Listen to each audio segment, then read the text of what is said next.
About doing on the running game. Obviously, they ran for 400 plus last week. What challenges do they present that really jump out? Yeah, I mean, obviously a little crossover. You get to watch them there, and then you turn the tape on this week. They got some speed on offense. Number 2 is obviously a very dynamic back. A lot of cutback yardage.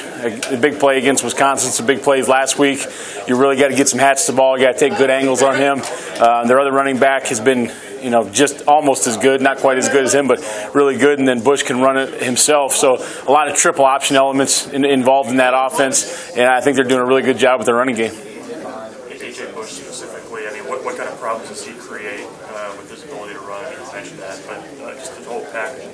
Yeah, I think he can do a good job. Some similar elements of Nebraska's offense, some of the triple option reads. I think the best thing that he does is he can read it.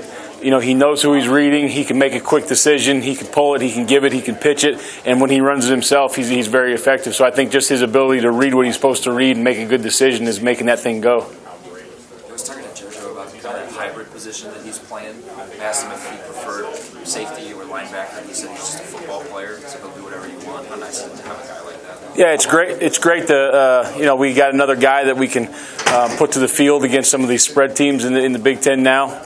Obviously, what's the position for him if we're playing a 22 or a 21 team? That's something we're going to have to figure out. But right now, against some of these 11 personnel teams, he's been a great fit for us.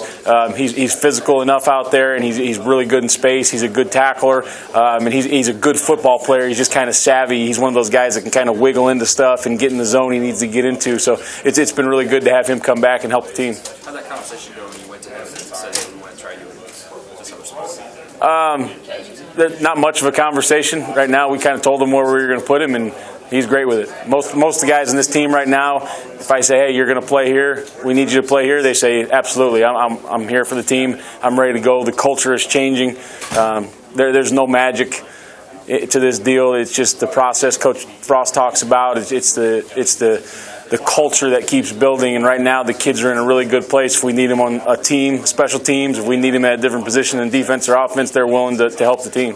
Hey, Coach Frost said defense played its best game on Saturday. You being the coordinator, do you feel that same way, or is it hard to agree with that when you lose, or how do you process that? Yeah, I heard bits and pieces of Adrian's, I think, post-game press conference, and I'm with him. Losing is never acceptable. But like we talked about, the process for me is I feel good energy coming to work every day because I see the improvement on a daily basis. I see the improvement on the tape, but I also feel hungry because we're not even close. We're just not even close. That was a good football team. We played better, but we can't give up that many points. We can't make some of the mistakes we did that led to some of those big runs. So it's a good and bad for me. It's bad because we didn't win the football game, and we needed to win the football game. We should have won the football game.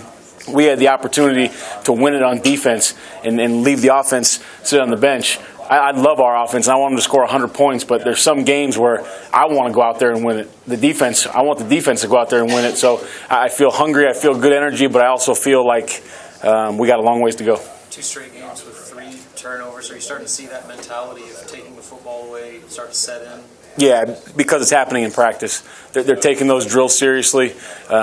You watch the film of those quote-unquote turnover drills at the beginning of the year. It looks like the Bad News Bears out there running around. Now it looks like a real football team. It looks like guys are trying to get the football.